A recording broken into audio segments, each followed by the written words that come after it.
Selamat malam teman-teman.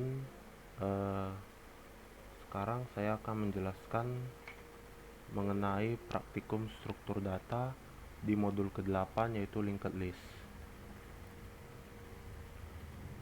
Nah, ini yang pertama itu ada konsep, terus implementasi yang terdiri dari 3 bagian. Yang pertama itu adalah konsep. Ini menjelaskan definisi linked list, kelebihannya, dan kelas yang dibutuhkan untuk membuat linked list. Yang pertama itu adalah linked list adalah struktur data linear yang terdiri dari simpul-simpul yang saling berhubungan. Setiap simpul memiliki data dan referensi ke simpul berikutnya. Untuk membuat linked list, kita membutuhkan 2 kelas.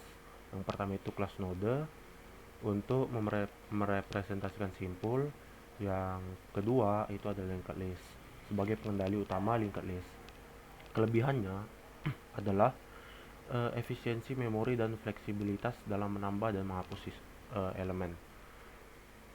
Kemudian masuk ke penambahan data dari awal node yang ditambahkan dengan gambar proses penambahannya. Untuk menambah data dari awal node dalam linked list yaitu yang pertama buat node baru dengan data yang ingin ditambahkan. Atur pointer dari node baru menuju node yang saat ini menjadi head. Ini head.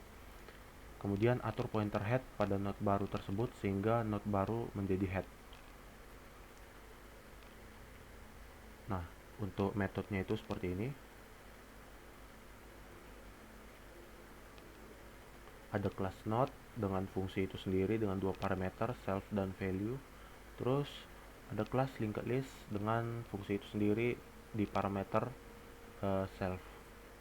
Dan ada ini untuk menambah data pada awal pada data depan itu ini. Dan dalam implementasi di atas, metode itu akan digunakan untuk membuat simpul baru dengan data yang diberikan. Jika linked list masih bernilai non, maka data yang diberikan akan menjadi simpul pertama head atau head. Jika linked list bernilai data yang menjadi simpul pertama head, maka data baru akan disimpulkan dengan data yang menjadi simpul pertama head. Lalu data baru akan menjadi simpul pertama head. Lalu ada pengertian traversal linked list. Itu adalah proses melintasi seluruh node dalam linked list secara berurutan untuk membaca atau memproses data di setiap node. Langkah-langkahnya adalah yang pertama itu mulai dari head node, dan yang terakhir adalah ikuti pointer pada setiap node sampai mencapai titik akhir dari linked list. Masuk ke implementasi. Yang pertama itu menampilkan data. Tambahkan metode pada kelas linked list yang sudah dibuat untuk menampilkan data yang terdapat pada linked list seperti contoh gambar 1. Nah, contoh gambar 1 itu adalah seperti ini. Dia menampilkan ini mylist.display sehingga muncullah seperti ini datanya. Pertama itu seperti biasa kita buat kelas node-nya dulu seperti ini. Lalu membuat kelas linked list-nya juga. Dan di dalam itu kita ada ini untuk mengecek apakah data linked list itu kosong atau tidak. Jika kosong maka return true, jika tidak maka false. Terus menambahkan fungsi untuk menambahkan data dari depan itu add front. Ini menambahkan data dari belakang add rear. Lalu untuk menampilkan ukuran data dalam linked list itu buat fungsi size. Dan ini untuk menampilkan data def display self ini. Oke, seperti inilah dia contohnya. Pertama inisialisasi linked list itu sendiri jadi mylist. Lalu kita untuk menambahkan data di depan, yang pertama itu add front nih. Data 12 pertama itu dimasukkan di sini di awalnya. Lalu setelah ditambahkan data lagi, dia ada ditambahkan 30. Nanti si 30 itu di sini, lalu si 12-nya jadi di sini. Begitu seterusnya sampai ke add front 19 yang akhirnya dia menjadi data baru di sini.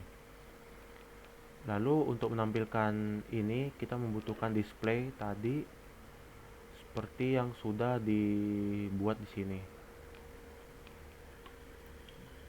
Nah, sehingga memunculkan datanya begini. Kemudian traversal menambahkan data dari belakang ini.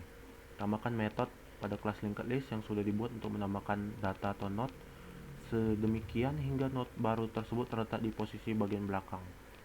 Seperti contoh pada gambar 2. Gambar 2 itu ini. Ini dia. Ada add here. Nah, ini dia contohnya seperti biasa, inisialisasi. Lalu ini menambahkan data dari belakang. Pertama itu kita tambahkan data 41. Awalnya itu dia 41 itu di sini. Kemudian ditambahkan 20. Nah, nanti si 20 itu di sini dan si 41 di sini.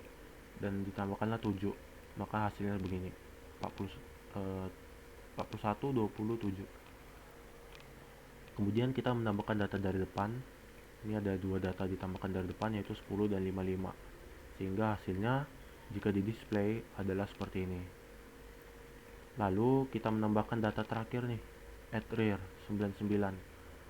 Nah, lalu di display sehingga hasilnya begini. Kemudian yang terakhir itu adalah traversal searching. Tambahkan metode searching pada kelas linked list untuk pencarian data, dan jika di data ditemukan, tampilkan data berada di node keberapa dari linked list.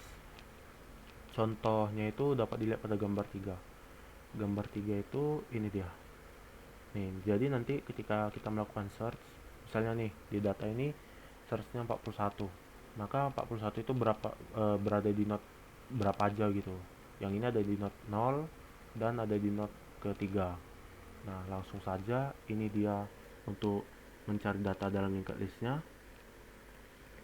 Jika ditemukan, maka data berada di node ke bla bla bla gitu. Jika tidak, maka data tidak ditemukan.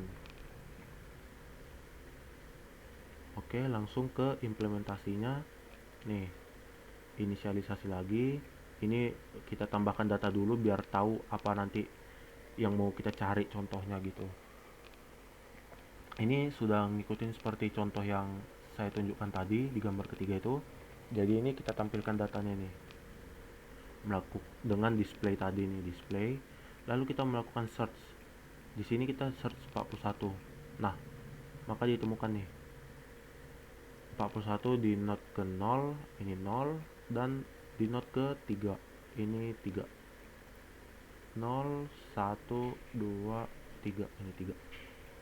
Kemudian ini lagi contoh berikutnya, di display lagi biar tidak lupa dia.